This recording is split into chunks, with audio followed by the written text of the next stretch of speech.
Hey, it's Doc Green, the Road Scholar. Alright guys, I know it's been a while since I made a video, about a week. The reason is because once I came off my 34 hours, which I was going on last time I was talking to y'all on video, I was on my way up to Louisiana, then heading over to Georgia for a drop. But I had to take a 34-hour break. Once I came off of that, literally, I mean, I was cutting barely getting my loads to where they belonged on time. So I didn't have time to stop and do like a 10-15 minute video.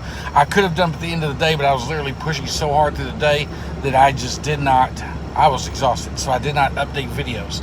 So I did about 4 trips since y'all last talked, since we last spoke on here and everything.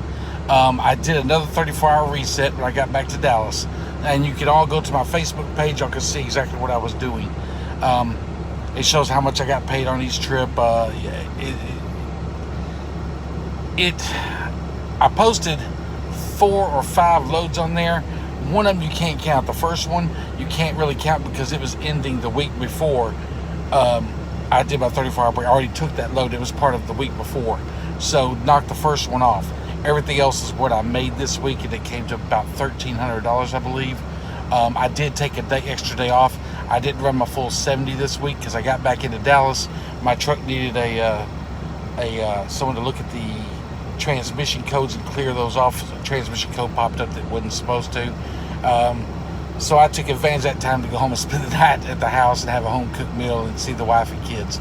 So I took off after 6 days of work instead of 7, so I didn't do the full 70-hour, or 4 days instead of 5, so I didn't do the full 70-hour work week.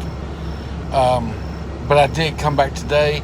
I took a full 34 hours off, and I'm starting back today to get going again. So this is my first trip for the new week of the 34 hours. Now, I'll let you know I am probably behind about 2 days on my lease payment. So the load I'm doing today is only about 475 miles, which is fine because I'll get up there plenty of time to get another load tomorrow to continue running. So this one that I'm running right now, this load is coming from Dallas, or from Coppell, and heading to Topeka, Kansas. Chances are when you see the settlement from this one, it will show that I owe money because I had to get fuel. I owe for 2 days lease and everything. So this is probably going to be a bad settlement to show. I'll put in for it tomorrow. Probably won't show up till Monday like the other one last week that you've seen. We don't do anything on Saturday and Sundays. You can't get it deposited in your bank. So as soon as I'll probably see a settlement, unless I get up there early. No, as soon as I see a settlement, it would be Monday. So that's when you guys can go back over to my Facebook page at Road Scholar Trucking, and you'll be able to see the settlement for this trip I'm doing today. You'll probably also catch at least 1, possibly 2 more settlements on Monday, because I know I'll still be running part of Saturday, and unless it's a little short, but I'll probably run it all day Saturday, all day Sunday. And if I am able to get another one dropped off by Sunday night or Monday, then you'll be seeing at least 2, possibly 3 more settlements to go with the one I'm running right now. Last week I did clear about $1,300, I want to say. It would have been about $1,700 had I ran my last day, but I didn't. Anywhere from $1,600 to $1,700, but I didn't run the full 70 hours. So I checked last week. Mine's the first settlement was about $1,300. Someone asked me some questions about, how much is in my maintenance account right now. Y'all can look on that settlement sheet. It tells you how much money is left in my maintenance account. Now, when I did go back to Dallas, I found out the reason my codes were showing up on my transmission is because my batteries were dead. That's my fault. I left them on one time when I took a week vacation, and then they killed the batteries. I jumped them off. Basically, my truck has been running on alternator this whole time, and so they had to replace all 4 batteries. So that $5,300 you see on there is not going to be really $5,300. It's going to be probably about $4,800 or something. But anyway, just to let you know, you'll see that on the next settlement. I'm sure they'll have it pulled out by then, and you can see how much is left in my account, my maintenance account. To let y'all know, when you're done leasing the truck at the end, and if you want to pay it off, like me, it's going to $15,000 to pay this truck off. It's a balloon payment at the end. I know a lot of people say, well, the truck's not really worth as much you're paying for. I get that, but I'm making more now with the truck than I would as a company driver. And at the end, I can buy a truck for $15,000. So to me, it's worth it. I know some people are going to argue about this and no. And there's some people that'll get in here and this truck is not through the company. This truck is through a bank, so it is my truck, and I'm not going to turn it back in and get another one or whatever else. I'm going to go ahead and pay the $15,000, take my title, and I'll probably keep it with Dart. My next truck I buy, which I may have enough money to buy probably by the end of year 2022, because 2021, in case a lot of you don't know, I'm going to be debt free by the end of next year. That's no more payments to anybody. So with the exception of maybe my mortgage, all of the bills I'm paying off. I'm not going to be in debt anymore. I'm done with this. So next year, for the next 13 months, everything's going to be thrown towards debt. So I'll be completely out of debt, but I'll have my maintenance account built up.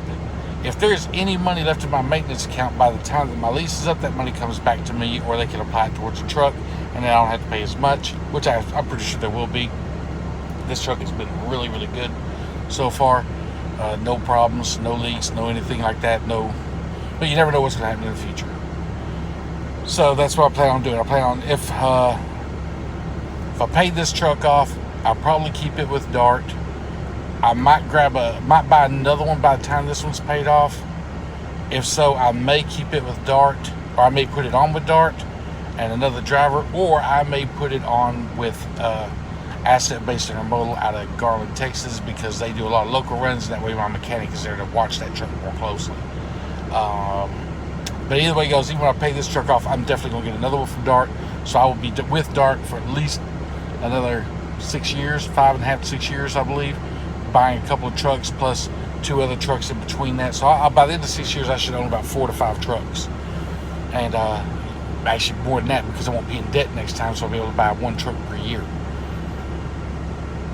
I am getting older, and I plan on retiring, so that's the reason I want to build up a fleet of trucks and everything and put them out here. And the truth is, if you're going to own trucks, you need to own at least 4, because one of the trucks is going to pay for the maintenance and everything. You're going to use one truck to pay for the maintenance on the other 3 trucks, and it's going to pay for the tags, inspections, all that kind of stuff.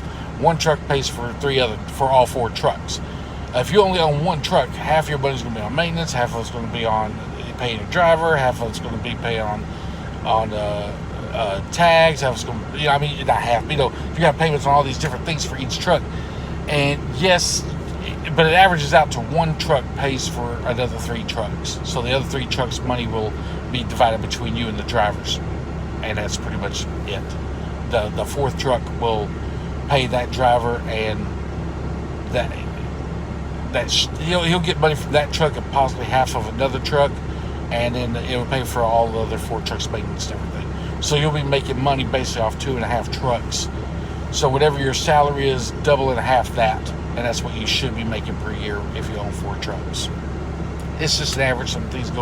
Some years some things go good, some years some bad things go bad, but that's an average of how you can estimate how much money you're going to make with 4 or 5 trucks.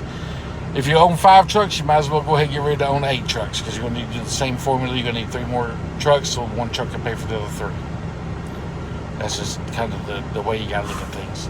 Either that, or just own 1 truck, drive that 1 truck, pay yourself, and keep on trucking. I don't plan on doing that forever. Like I said, I got about another 6 years out here. I'm done. I might, if I continue to stay with Dart, or if I continue to stay trucking, it'd be with Dart, where I can make my own schedule, do my own thing, and no one really pressures me. Anyway, guys, that's the video for this one. So no, I am not getting dissatisfied with Dart. Still love Dart to death.